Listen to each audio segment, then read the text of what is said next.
Welcome to the O'Neill Perspective, Politics, Power, and Policy, where we break down the latest in politics, dive deep into forces shaping our society, and uncover the policies that will make it all happen. Your host, Curtis O'Neill, is here to educate, enlighten, and entertain as we explore the world of politics with clarity and insight. Whether you're a political junkie or just trying to be informed, you're in the right place. Let's dive in. Let me say something that's gonna make some people a bit uncomfortable. A lot of folks inside and outside of our community have been raised and trained to believe that the loudest black behavior is in fact the truest black behavior. And we know that's a lie. A viral moment is not a cultural definition. In fact, a ratchet clip is not racial identity. But we know that the world watches a 12-second video and thinks they just learned everything about black people. And the part that bothers me the most, yes, the part that bothers me the most is some of us have started to believe it. So, welcome to the O'Neill Perspective, where we discuss power, politics, and power. And I am your host today, Curtis O'Neill. And on this show, we try our best to educate, we try our best to enlighten, and we also try our best, where I can, entertain. But what we do, we try to speak the truth. We try to do it with some structure. And most importantly, we try to do it with a set of meaningful standards. Because I know I'm not here to help you feel comfortable. I'm here really to help you think clearly. Now, today we're talking about the difference between proud African American culture and what people label as, yes, I'm going to say it, ratchet, hood-like behavior. And why the world keeps acting like they're the same thing. And we know that they're not the same thing. So let's talk about it. First thing I like to say, we need to get something straight, is that hood behavior is not black behavior. The hood that we know that it is a set of conditions. Blackness, in fact, is an identity with history, dignity, and strong accomplishment. Proud African American culture is built on family, faith, excellence, resilience, discipline, and of course, community. It is in fact the grandma who raised the family and still made sure people said, yes, sir. It's the father who didn't have much but made sure his kids had structure. It's the sister who was grinding at work, getting her degree, and at the same time keeping peace in the home. Now, let's dig a little into ratchet behavior, hood-like behavior. That's when survival habits have become identity. So basically what it is, it's chaos that becomes real. It's disrespect that becomes confidence. It's being loud and then thinking that it means leadership. And if you reject that foolishness, somebody hits you with, oh, you think that you're better than everybody else. No, that's not the case. It's that I think that we can do better than engaging in dysfunction. So what I like to do right now is talk a little bit about survival environment and talk about that this is where a lot of this behavior really comes from. We know that a lot of ratchet behavior is born from survival environments.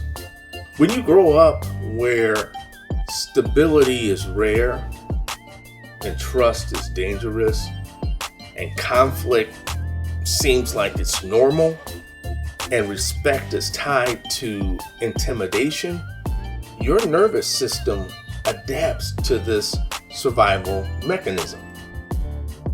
But what you adapt to in the effort to survive can become the very thing that really blocks you from building into the positive, respectful adult that we need in our community.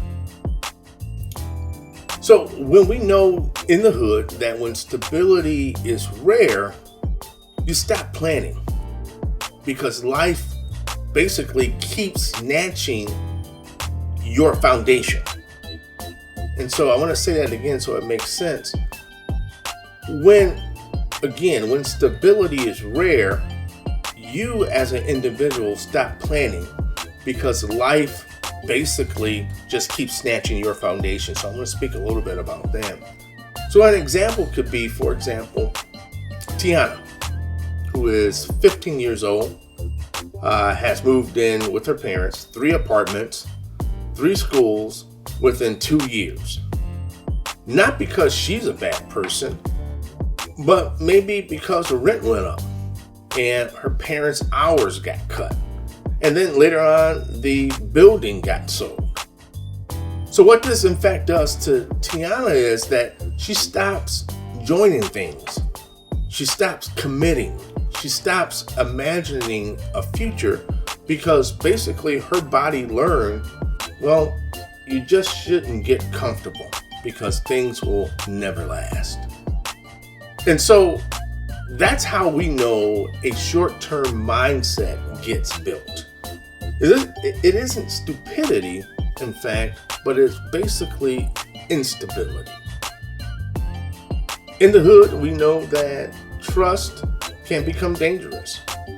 And when trust is dangerous, people learn that vulnerability gets punished. So they tend to wear a mask.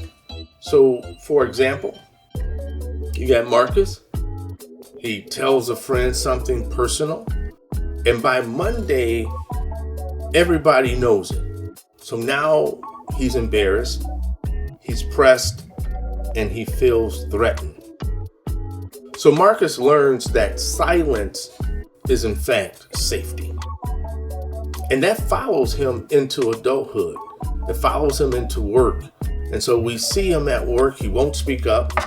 And in relationships, he won't open up about things that may bother him or create some uncomfortableness. And then we wonder why folks can't communicate. And it's because trust was expensive where he came from. In the hood, we tend to know that conflict is normal. And when conflict is normal, peace tends to feel unfamiliar. Sometimes it may even feel plain out suspicious.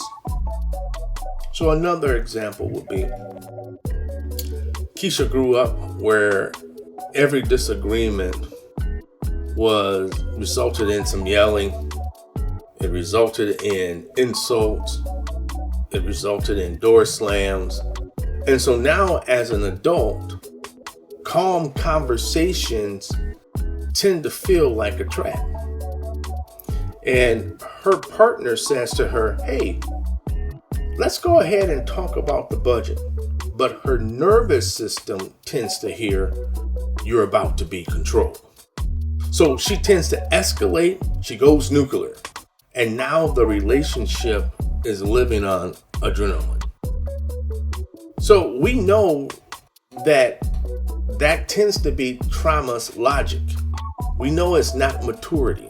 We know that was birthed in trauma. So lastly, I want to talk a little bit about respect in the hood and how respect is in fact tied to intimidation. And we tend to see this at times, especially on some of the reality TV shows that I'm not even going to go. That's another topic for the O'Neill perspective, these reality TV shows, and how they glorify a lot of ratchet hood-like behavior.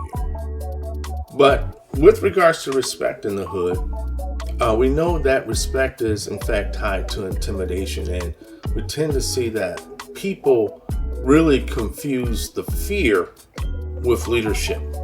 So for example, Dre watch Who's Got Respect growing up. He's looking at the individuals in this neighborhood and who he thought that ended up getting respect when he was growing up in the hood. And one of the things that he saw, that it wasn't disciplined men. It wasn't the builder. The one who could embarrass you or hurt you was the one who got respect. So Dre goes into the workplace thinking professionalism is you don't play with me. And so a supervisor at work corrects him, and he raises his voice, he says some derogatory things, and he thinks that, I'm going to check authority. And in fact, he loses the job. And then he turns around and tells everybody that the person was hating, or either the person was a racist. No, they weren't hating, and no, they were not racist. In fact, what happened was Dre brought survival rules into a building workplace environment. So, one of the things that I want to say to make it plain is that you can empathize with how somebody got there without celebrating the behavior. And I think one of the things that a lot of individuals have been doing here in terms of this behavior is that they have been celebrating it. And so we have to be careful. And we have to ask ourselves, the important question is, how does foolishness, right? Buffoonery, I like to call it, become accepted? And how did it get labeled as culture? And think about that for a while. Excuse me. I think, in fact, what has happened was it got this way from three different ways. Number one, repetition, something that we tend to see every day, and it became normal. The more you see something, I heard someone say that the more that you hear a lie, the more it tends to sound like the truth. So repetition. The second way was reward. And we know that, and what we see, especially again, like I may mention a little earlier about reality TV, is that the most disrespectful person gets the most attention, and they tend to become the star. And third is that basically peer enforcement. Discipline gets shunned, it gets laughed at, and the excellence gets mocked, gets made fun of. And here's one of the most poisonous lies, I think, that is ever handed to black children. And I've seen it and I've heard it. As a matter of fact, it's been said to me a number of times that talking proper is in fact acting white. No, and I'm here to say that no, we know that is not true. And we know that education is not white. We know being disciplined, a disciplined individual is not white. And excellent, of course, is not white. What excellence is of course human. And that's something that we all must and should strive for. So one of the things that I would like to add here is that I like to basically give sort of a real world type scenario in terms of what happens. We know that Darius applies for a job. It's a good job. It has benefits and strong career path, and it's viable, it's sustainable, compensation, salary. And we see Darius showing up for an interview. And first of all, he shows up late. And he slumps in his chair. And he is chewing gum. And his pants are sagging. Doesn't have a belt. And he comes into the interview smelling of stale beer and marijuana smoke. And he basically sits in the chair and he is there basically acting like he is doing them a favor. Now, Darius might be talented, but his presentation says something totally different. His presentation says, I don't respect this opportunity. And he doesn't get the job. And then he goes out and tells his friends, man, that company was racist. Now listen, we all know racism is real. But not every consequence is racism. Sometimes the enemy isn't the system. It's the lack of structure we refuse to correct. And let that sink in. So the big question now becomes, how do we build a culture of excellence? And how do we stop confusing the chaos with authenticity? And so here's what I like to think is the framework. We build versus perform. So we need to ask ourselves this.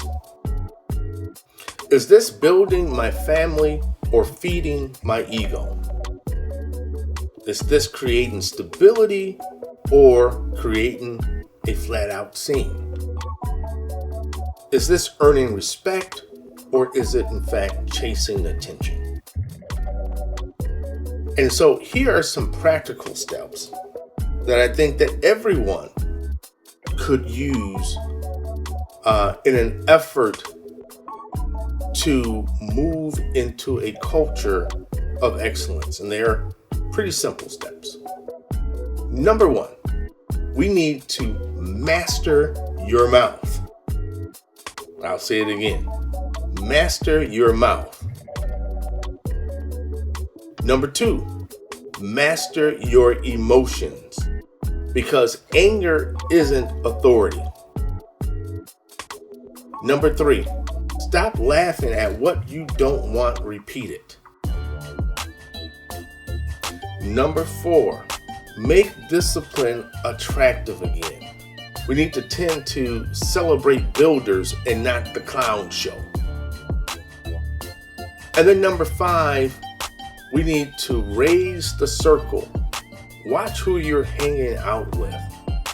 Now, we know that some of environments, some of our friends, they reward growth, and others are going to reward a whole lot of drama, a whole lot of foolishness, and they're going to expect for you to stay the same person that they are. As a matter of fact, I had a wise man once tell me, he said that if you look at your friends, look at the people that you associate with, And if you tend to be the smartest person in the room, it may help you to identify other friends. And that's not to say that we walk and we turn our backs on those individuals, but we need to grow.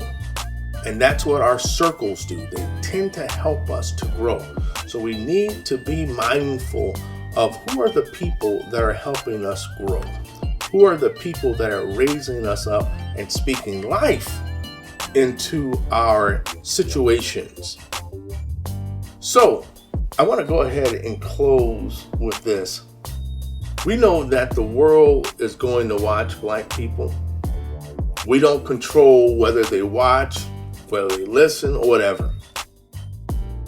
We control what we tolerate and what we promote. We need to stop confusing struggle with identity. And again, I'll say that again, because I think so many times I hear this, oh yeah, man, I was raised in the hood.